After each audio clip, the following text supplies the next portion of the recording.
Hello, in this little video lesson, I'm going to talk you through 3 words that are very often confused by learners at all levels on the CEFR. And these 3 words are travel, trip, and journey. So let's start with travel. Travel is really just the activity of moving from one place to another place.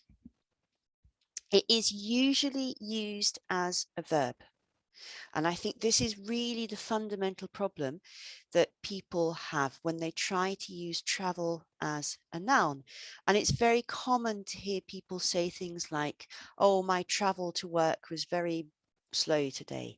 And actually, in English, we can't say that. If you really want to make a noun, you have to talk about travels or traveling.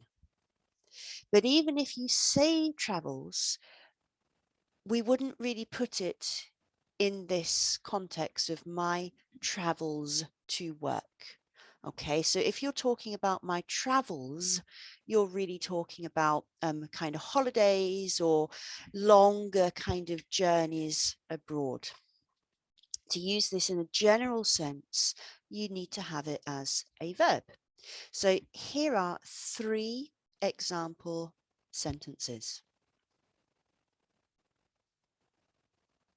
So I decided to travel by train as it was cheaper than the plane.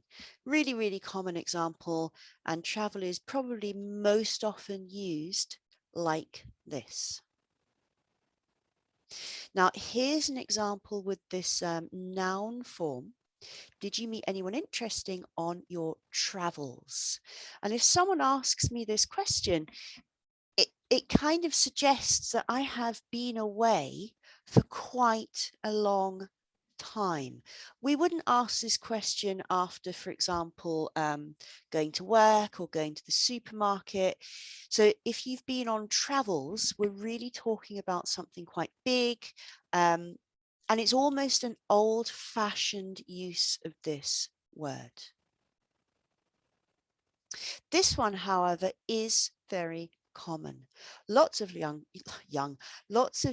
people like to go traveling for a year after university.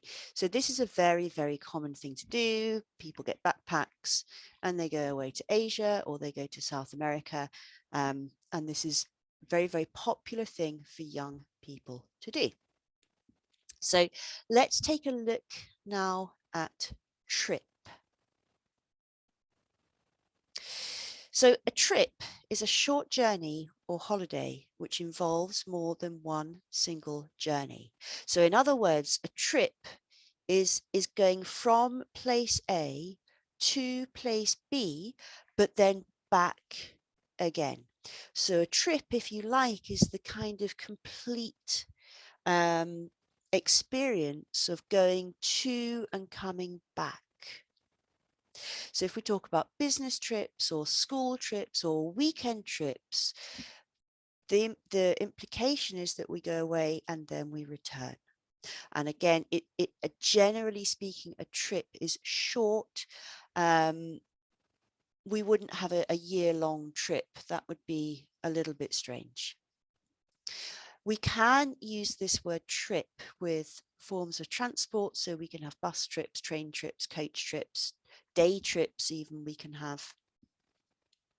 And in the context of traveling, trip can only be used as a noun. So in other contexts, we can have trip as a verb. But when we're talking about journeys and travel, it's only a noun. So we can't trip to France for the week. That's a little bit strange. So 3 examples for you. Mark's really excited about going on his school trip to Stonehenge. And this is a good collocation. We go on a trip. The actual holiday was great, but the boat trip on the lake was awful.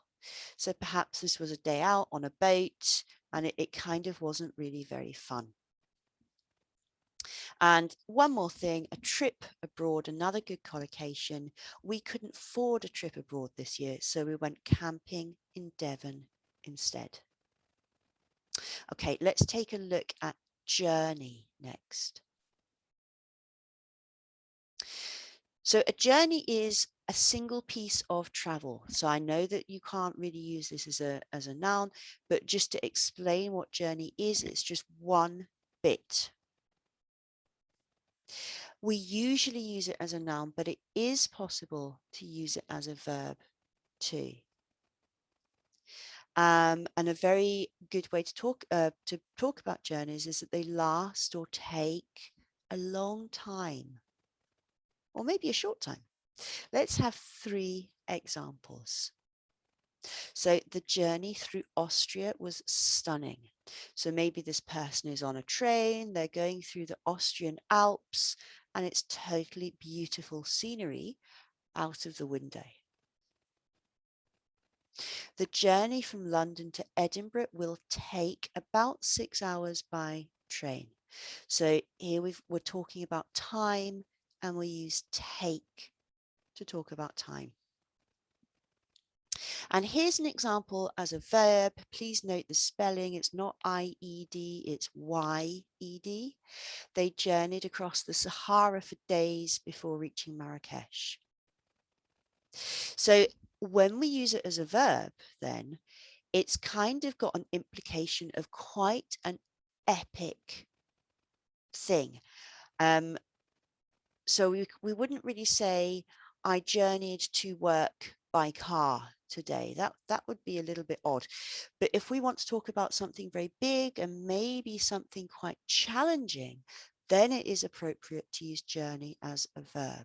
It is slightly old-fashioned, but it is still possible, particularly in writing. So if you're doing CAE or CPE and you've got to write, I don't know, an article for a travel magazine or something, then it might be appropriate to use this as a verb.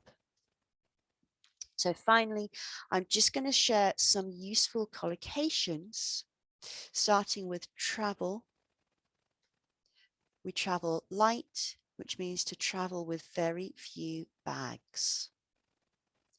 Travel sickness is that feeling, when you feel sick when you travel. Children often get travel sickness. When I was a kid, I often had travel sickness in cars and on boats. And then we talk about travel documents, which are passports, tickets, visas, all that kind of stuff. Finally, collocations with journey. A spiritual journey is the process of spiritual growth and development. A dangerous journey, a good example in our current world, is the journey that people feel they have to make from certain countries where there are wars and big problems to try and come to Europe. That is a very dangerous journey. It's not safe.